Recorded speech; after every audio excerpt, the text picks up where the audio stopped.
Shalom! Luxker here! It's no secret that the Xeno series contains religious and esoteric themes in its plot and writing. The most common religion people point to is Christianity, which, yes, Jesus Christ does appear in Xenosaga, but there are more notable Christian elements such as the Trinity processor being a reference to the Holy Trinity, with Ontos being God the Father, Logos being God the Son, and Pneuma being the Holy Spirit. Or that characters, including a freaking stuffed animal, get literally crucified on a cross in Xenogears at a place literally called Golgotha. Yeah, very blatant Bible ripoff there. However, not many people realize that other religions also play a huge role in the series as well, one of them being Judaism, one of the most ancient religions in the world. And since this is Passover week, I want to talk about Jewish themes in the Xeno series. And be warned, as this video contains spoilers for every game in the series. I am joined by Calico, a fellow Jew and Xeno series lover who will provide some commentary on a few subjects that go over my head very easily. I hope his experience will be very informative for all of you. And don't forget to hit the like, subscribe, and hit that notification bell for more Xeno series videos like this one coming in the future. Also, I apologize for all my Jewish and Hebrew learning viewers if I butcher some vocabulary and names in this video. I want to get that out of the way ahead of time. With that out of the way, Bonalik!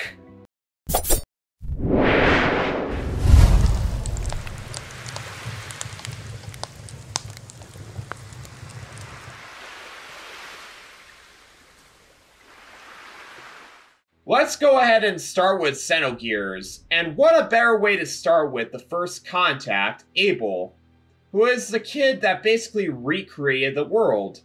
Abel is not only a character from the Tanakh, but the word itself translates to breath, or vapor in Hebrew.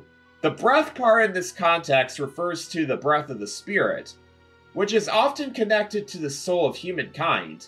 And it makes sense. Abel did create the world of Xenogears after making contact with the Zohar, so he would give, or breathe, out its spirit to the new world after its creation, which then began a lineage that ended with Fei Fong Wong.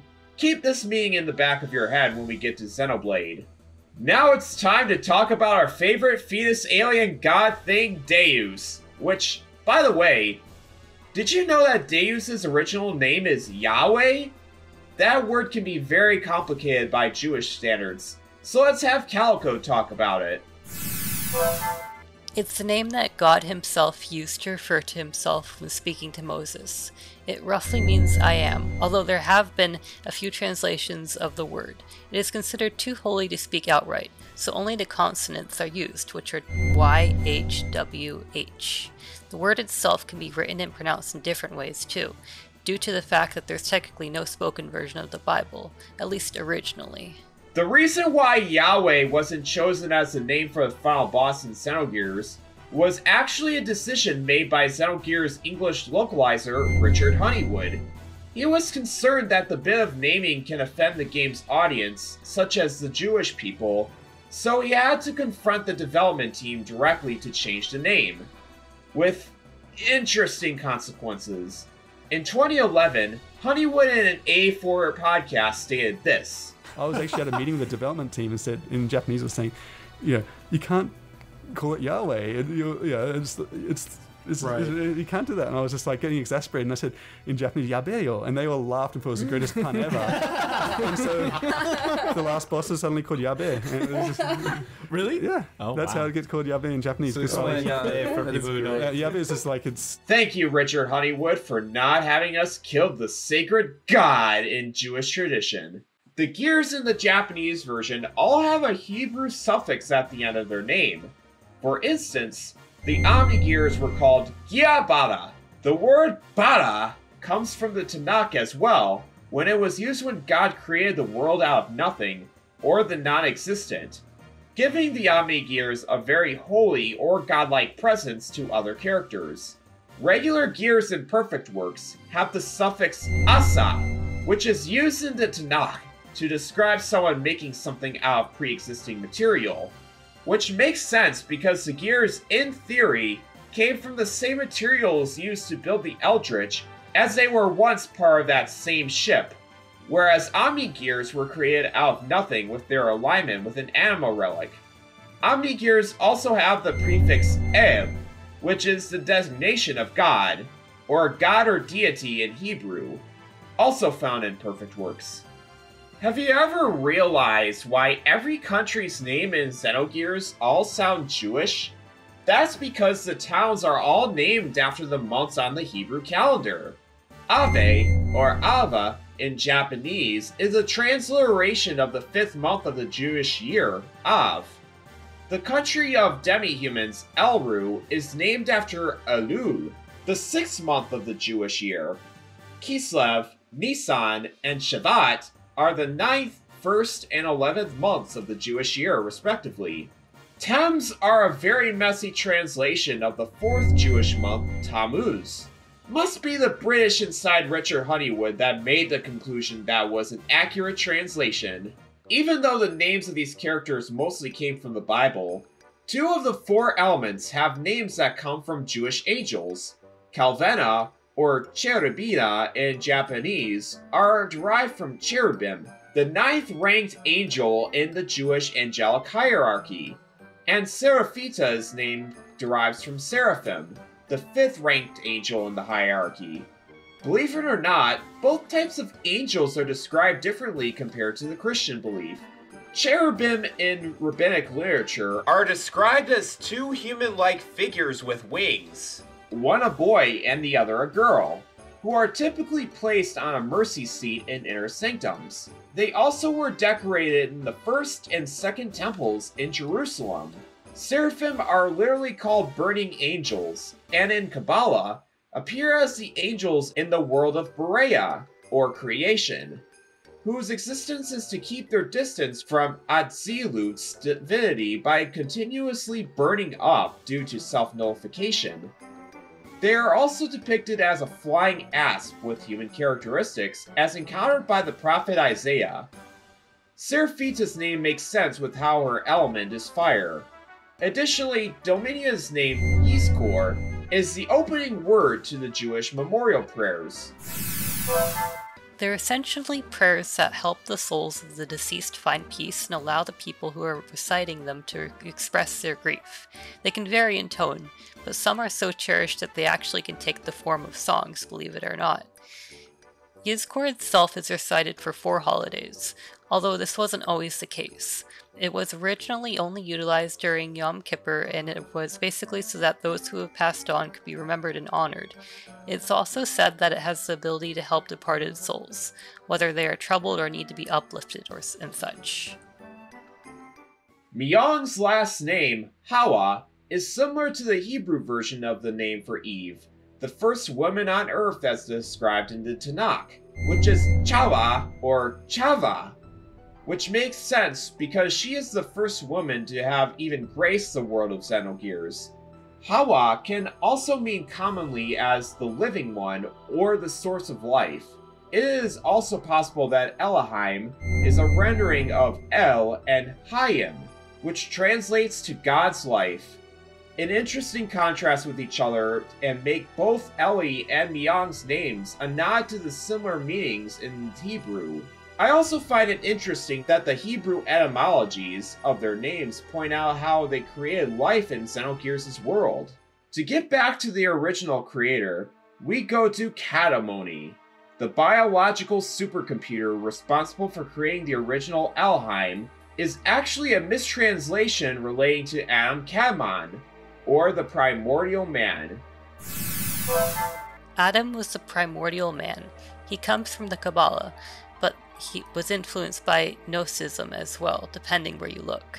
He's a figure who has multiple sources, basically, but in Judaism, it is said that his very body encompasses the world itself. He was the first entity to exist, and it could be said that he represents the soul and body in the very universe, too. Humans have God's likeness, and he has it almost on a larger scale. He's also relevant to the Sephiroth, as he is the representation of the crown and influences creation. Nictum 04 Beta is a planet destroyed by Deus as mentioned in Perfect Works. It is a reference to the Hebrew word Mikdam, which is scarcely used throughout the Tanakh and has a very interesting meaning to it.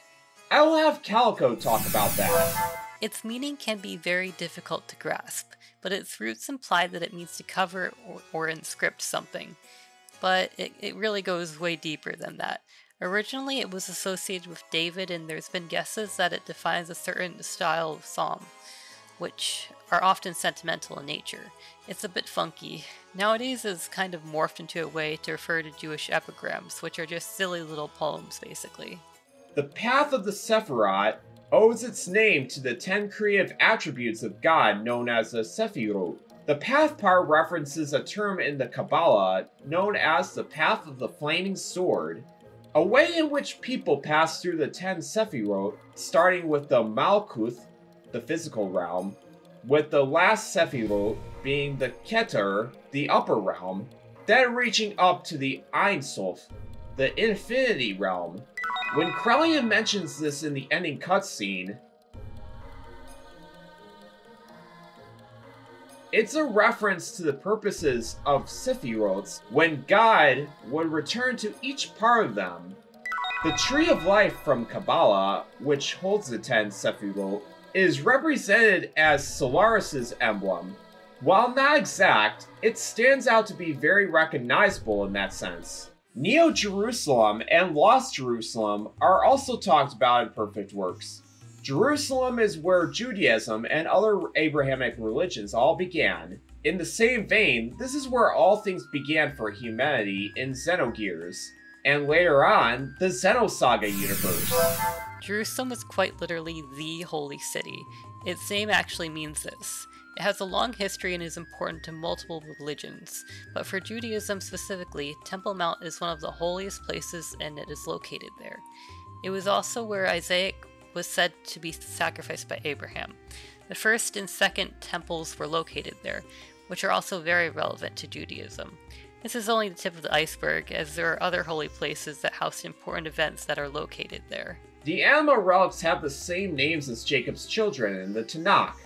They are Asher, Dan, Dinah, Gad, Issachar, Joseph, Judah, Levi, Naphtali, Reuben, Simeon, and Zebulun.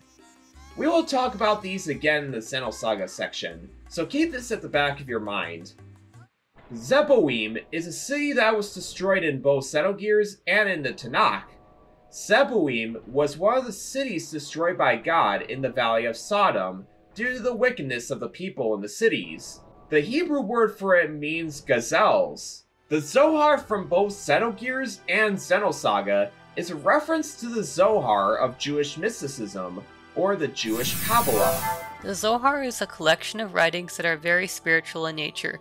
It is very comprehensive despite only being part of what it originally was.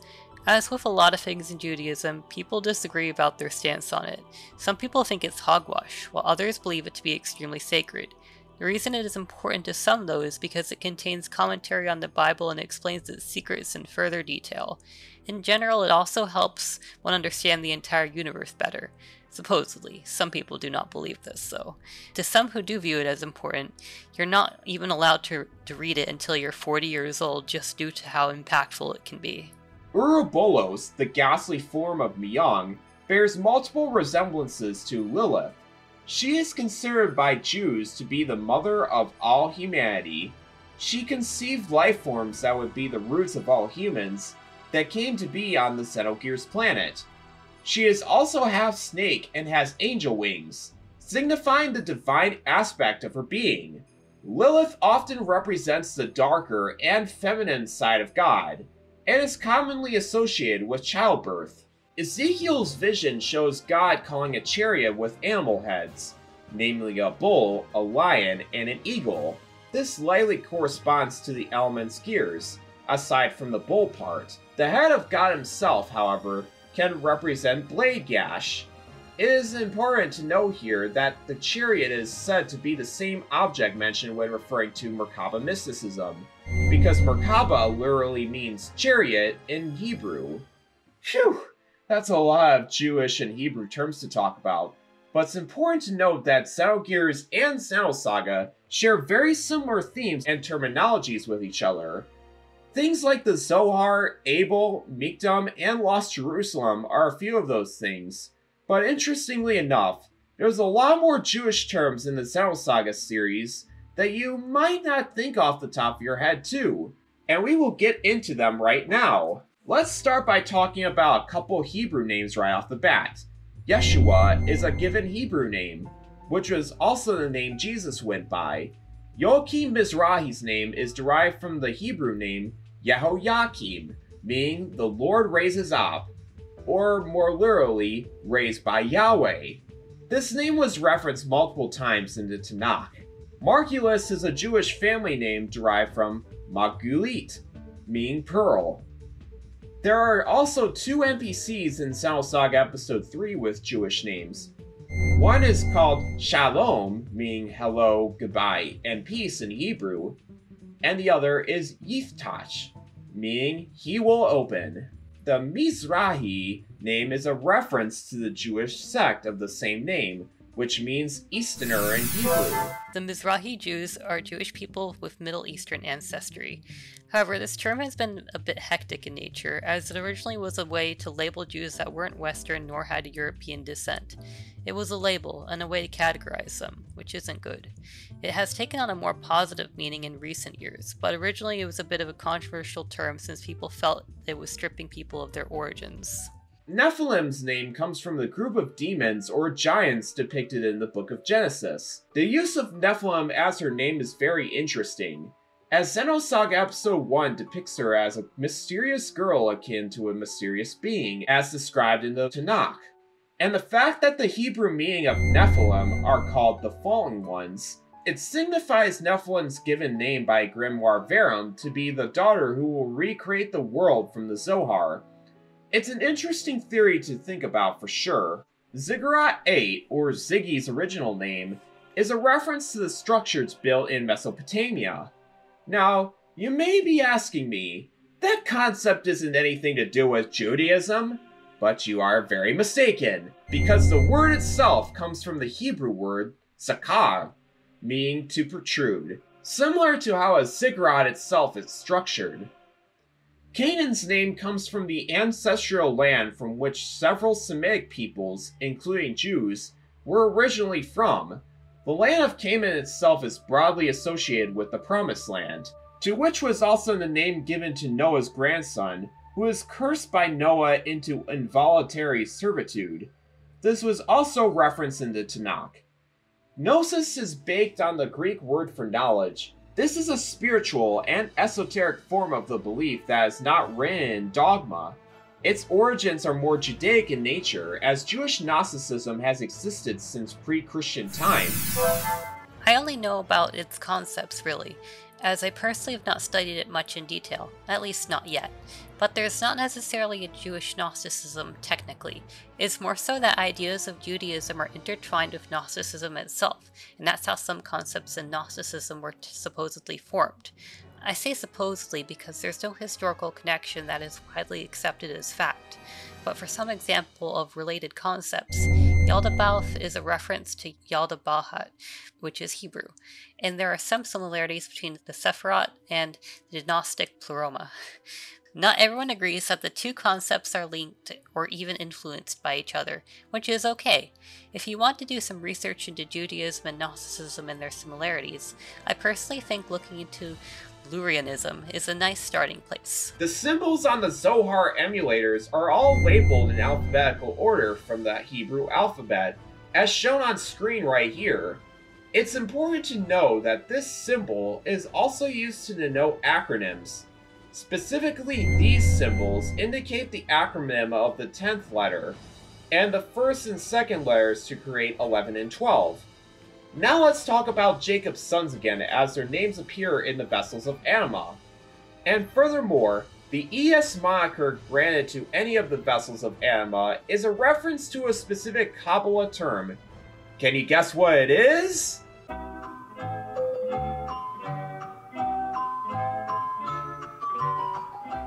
That's right, it's Ein Sof. the infinite realm, the infinite, and God's pure essence, similar to how Omnigears have the El prefix to them. Man, we've gone through more Hebrew words, but you all remember the direct reference to Hebrew in Xenosaga? It's actually when Junior questions the writing in Rennes le Chateau to be Hebrew. Is that Hebrew? No, maybe it's ancient Aramaic. Behold the great... I don't know, I can't read it! Which it turns out to actually be something else. It is interesting that it is name dropped. Not like all Jewish and Hebrew terminology tossed around in this video isn't enough, Junior! Some other direct references to Judaism in Xenosaga is when Xian visits Lost Jerusalem through her memories as Mary's maiden, which she is literally in the same exact Jerusalem that we know of today. When the party arrives in Migdam in episode 3, they are met with Pellegrini, who challenges them to a fight. She claims that Migdam is the birthplace of Ormus, and that those people born there are the people of the Zohar, who arrived in Migdam after a long, wandering journey. This alludes to the land of Canaan, which was given to Abraham by God after traveling as a nomad. Furthermore, in Xenosaga, Program Canaan of the same name is divided by Wilhelm, who oversees Ormus. However, the Federation invaded and destroyed Migdam as an attempt to seize the Zohar from themselves, which the people of the Zohar have been protecting.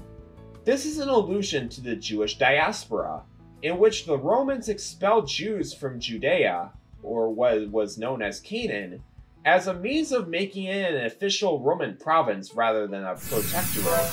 Diaspora is a general term, used by a few different groups, but most often, if it has a capital D, then it is referring to the Jewish diaspora specifically. Regardless, it was a centuries-long struggle that technically happened on and off and in varying scale, depending what you are referring to. For the diaspora mentioned in the documents, it is the most well-known one, and to put its scale into perspective, Strabo, the Greek geographer and philosopher, said that one could not go anywhere without encountering a Jew. More often than not, those who are a victim of a diaspora hold the belief that they'll return home, and this holds true for the Jewish people. Did you know the Space Pope, aka Sergius XIV, is actually wearing what is called a kippah? It is a brimless cap traditionally worn by the Jewish males to fulfill the requirement of keeping their head covered. Despite Sergius's origin along with Ormus are more based in Christianity, it's interesting to have a reference here. Chutzpah is a Yiddish term. Basically means the gall to do something whether that's good or bad. Originally it strictly was used in a negative way, but with how words change over time, its meaning grew to be more broad. And challah is a Jewish bread used for both casual life and Jewish holidays. There is a quest in Xenosaga Episode 2 that is requested by a worker from the bakery in the Kukai Foundation, sealing the deal of what is being referenced here. Okay, we are finally done with Xenosaga. Now let's head on over to the Xenoblade games, which the Jewish references in these games are a bit farther and few in between. So this really should not take as long to go through. The first reference is with Alcamoth, the home of the Hyantia and the imperial capital of the Bionis. And also, that's where Malia lives, you guys! Where its original name is Alkamot, which isn't a Hebrew word in and of itself, but it derives from the Hebrew word chokmah, which means wisdom, and is also mentioned in the Tanakh. Alkamot takes some connotations with Jewish Gnosticism as well. One of the most well-known figures in that regard is Yaldabaoth, the name of the gold-faced piloted by Egil in Xenoblade 1. Yaldabaoth's name comes from many different types of etymologies. One of them is a combination of two Hebrew words, Yalda, meaning child, and Bohu or Boho, meaning child of chaos or darkness. This etymology was very popular before Aramaic writings, giving it a better translation. Yaldabaoth in Gnostic traditions portrayed this being as the demiurge, who is typically seen as a creature with the head of a lion and a body of a snake. Historic Jewish traditions, however, identify Yaldabaoth as Yahweh, which historically, according to Egyptian Ptolemaics, Yahweh was frequently compared to the Egyptian god Set, who has a head of a donkey. Next is the nation of Keves from Xenoblade 3. It is very well known by Xenoblade fans that Keves stems from the Hebrew word Kevesh, which means sheep, but in the Xeno series, this is tied more closer to lamb, which is the derogatory name used by Solarians given to the people who are not from Solaris. What's interesting is that the derogatory name is used by Colony Zero Console F, which is referred to the people of Colony Zero, and it makes people who played Xenogears want to freak out because, oh my god, it's a Xenogears reference! Now let's get into some of the names of characters in Xenoblade, starting with the protagonist of Xenoblade 3, Noah. If you ever dabbled in Abrahamic religions, you would know who Noah is. His name means to rest in Hebrew, which refers to how God stopped the flood referenced in the Tanakh. The story of Noah's Ark is also referenced in a mural in Indal, where humans are meant to be saved by Titan's orb blades in the end with a rainbow in the distance, which refers to God's promise to never flood the earth. Zeke, or his real name, His Highness the Crown Prince Ozekairis Brunev Tantal, is also a Hebrew name coming from Ezekiel, which means God's strength. Very fitting for someone who has immense strength, but somehow flounders at it. Ezekiel is also in the Tanakh, and is a very important person in Judaism because of how he saw the depiction of the Merkaba and the cherubim in a vision, sparking the mysticism around the Merkaba. Ashira, the commander of Colony 11 and the best chain attack hero in Xenoblade 3, has her name coming from the ancient West Semitic goddess Ashira, meaning the lady who treads the sea. She is actually very important to Judaism because both her and Yahweh share themselves as a consort pair in ancient Israel. It can be said that Ashira can embody the feminine aspect of Yahweh, similar to the Holy Spirit in Christianity, or Sophia in Gnosticism, which I thought was an interesting comparison to the whole male and female pairings of Ouroboros. Our genocidal girl failure Shania from Xenoblade 3 also has her name coming from Hebrew origins, meaning God is merciful. It also can be taken from the Yiddish name Shayna, meaning beautiful or lovely. Quite the opposite from someone who looks like a brunette Angelica from Rugrats. One last thing I want to talk about is something I alluded to in our first character we discussed in this video, and that is how Abel's name in Hebrew means breath, or more literally, the breath of the spirit. Coincidentally, Numa's name in Greek also means breath, or more literally, spirit. This gives Abel passing down his soul and spirit to Faye a very good comparison to how Numa's soul became a part of Pyra and Mithra's identities, which also came about when Adam, whose name can similarly be coming from Kadmon, another connection to Xenogears and the Kadmoni, awakened Mithra from the Emerald Core.